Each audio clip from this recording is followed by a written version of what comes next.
a video showing you how to make a sketchbook if you do not have a stapler at home. When I was little, I really wanted a stapler, but we didn't have one. So I had to think of lots of creative ways to make all the things that I made. And I'm going to show you how to bind a little book without a staple. So you're going to start the same way. You have 7 pages of lined or white paper, whatever you want, okay? And you want to neaten them up. Take all 7 papers and hold them loosely, and you drop them to neaten them. So then you lay them flat on the table, and you match up the ends together and the corners as best you can. Remember, perfection is not what we're looking for. It does not have to be perfect. And you have your fingers at the top and you pull one down. It's kind of fun, it pops up like that. Then press to make a nice crisp fold. You're gonna bind the folded side. Take a pencil or some kind of writing implement, and you want to draw 4 lines. 1, 2, 3, 4 short lines on the folded side of your packet of papers.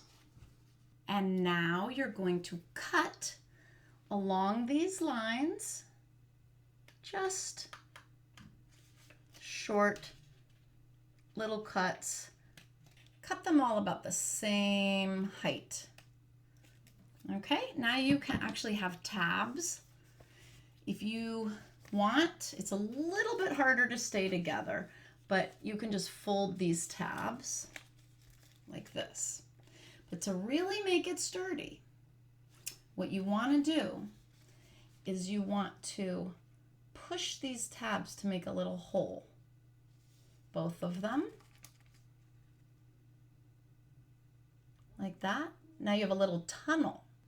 You can use yarn, you could use dental floss, and if you don't have any of that, I bet that you have a plastic bag. So you can cut 2 strips out of a plastic bag. Make them long enough so they're easy to tie. I'm gonna cut out the handles. There's one handle.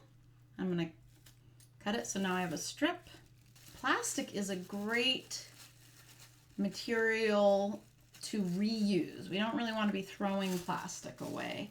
I've seen some pretty cool artists make clothes and all kinds of things by baskets by just weaving plastic. So now we have our strips, our plastic strips, or whatever you're going to use, and you are going to push whatever you have through those little tunnels, and I need something to push it through because it's not going through easily. I'm going to use the back of a paintbrush. Of course, Mrs. Cairns has paintbrushes everywhere, so I just pushed it through. I'm sure you have something at home you can use. You can even go out and get a stick. And now we want to pull it so it's about halfway, and then we can just tie that. If you need help from an adult, that is fine, but you might want to try it yourself. I bet you can do it if you try a few times. The first thing you do is you cross over, make an X like that. Then the one on top has to go under and through the hole, the little loop you made, the circle, then you pull it tight. That's half of a knot. Okay, so we do the same thing again. We make an X, the one on top goes through, and tie it tight.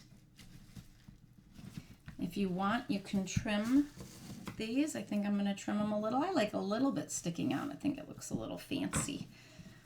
I'm coming across a problem with my second loop. I cut the plastic too thin, too narrow, so now look, it's about to break. Watch when I tighten it. Oop, it broke. This happens in life.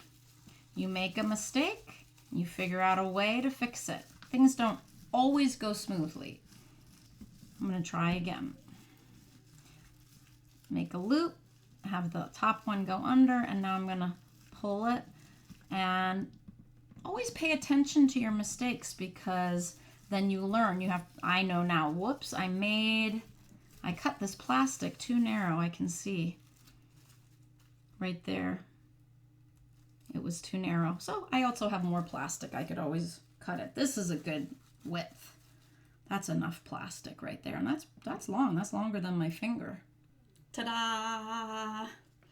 I have my bound sketchbook with just using scissors and plastic from a plastic bag. And now I can begin using it. All right, happy sketchbook making.